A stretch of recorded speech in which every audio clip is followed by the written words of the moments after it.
আমার নার্সারির পাশেই কিছু পতিত জমি ছিল।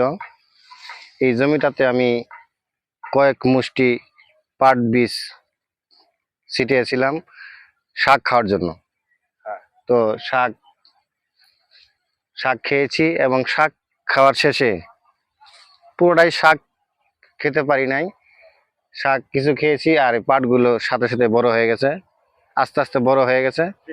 হ্যাঁ, বিচি হওয়ার পরে এগুলা বড় হওয়ার পরে এগুলা বিচি হয়েছে।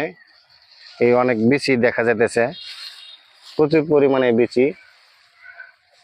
এইগুলা দিয়ে এইগুলা দিয়ে আবার বীজ তৈরি হবে, আবার পাট বোনা যাবে।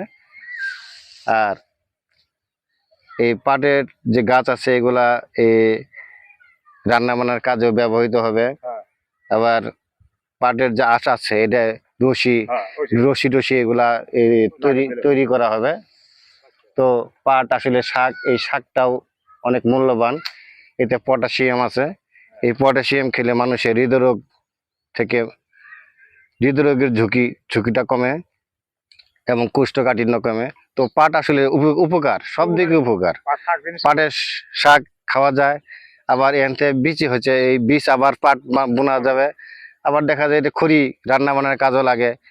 পাট সব দিকে উপকার। তো আবার কি বসত বাড়ির আশেপাশে আপনার